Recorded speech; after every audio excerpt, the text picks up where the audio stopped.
Thank you. We have Ms. Porter now. Ms. Coates, the Republican majority invited you here today as a witness. In your own words, what are the Republicans interested in learning from this hearing? Well, thank you very much, Congresswoman, for that question and for the bipartisan participation in this committee hearing today. I do echo Mr. Goldman's comments about getting to a good bipartisan spot on Iran that is focused on the national security interests of the American people, which I think all of us take very seriously. I think the questions, as I understand them from the majority on this committee, is an exploration of what's been going on now for well over. So what is the administration's Iran policy? What is the Iran policy? What has been negotiated in Vienna? What is being agreed to potentially as a new deal?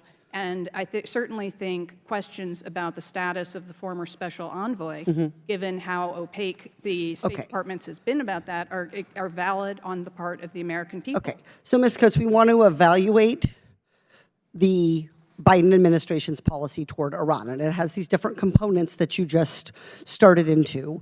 We can't evaluate the policy until we know what it is, and that seems like a big part of the frustration and the issue here.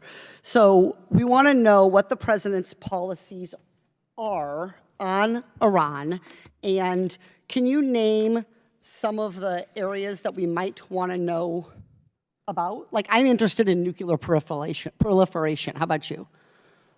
Nuclear proliferation is always a concern. Okay, anything else? I think sponsorship of terrorism. Okay, terrorism. Anything else?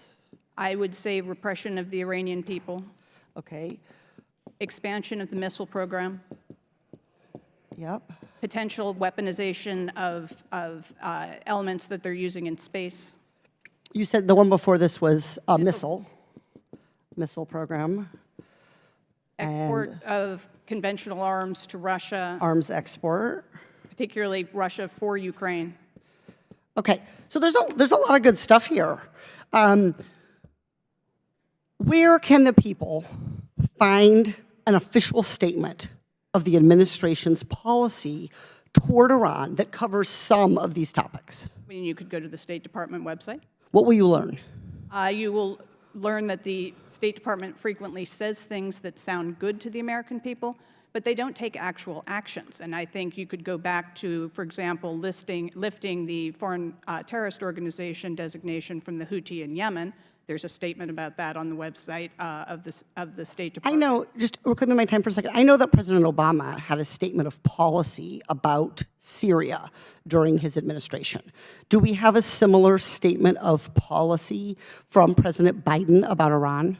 Well, given that the statement of the Obama administration, among other things, prohibited the use of chemical weapons. No, I know. I'm not asking whether you agree or disagree with it. Let me ask Ms. Slavin, do we have that kind of statement? I mean, I agree that they have statements on the State Department website about Iran. Okay, so that right now, though, there is no comprehensive overview document of the Biden administration's policy on Iran. Not that answers my questions. Okay, so it would be easier to evaluate the policy if we knew what they were.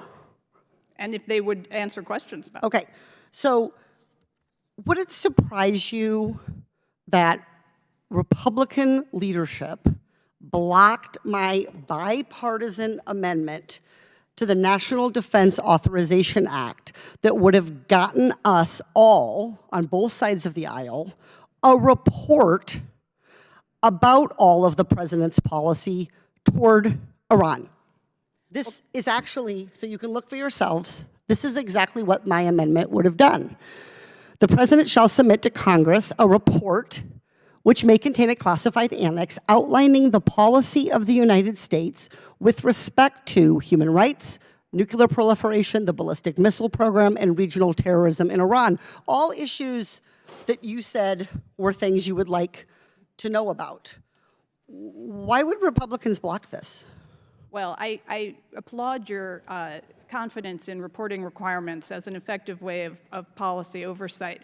I would say that I simply would not necessarily object to a report, but a report isn't going to get us the answers that we need. Well, it's going to get us more than we've got right now, But which is nothing. That's on the administration, ma'am. Yes, but with all due respect, we do oversight of the administration. This amendment orders the administration to give us answers, including those with classified information if necessary, on the very topics that you identified as important. So I guess what my frustration here is, the Republicans have called this hearing, and I'm in full support of wanting more information about the Iranian regime. I represent a huge Iranian American population in my district. But they blocked an amendment that would have been a tool to begin to force the administration to give us this information. I yield. Thank you.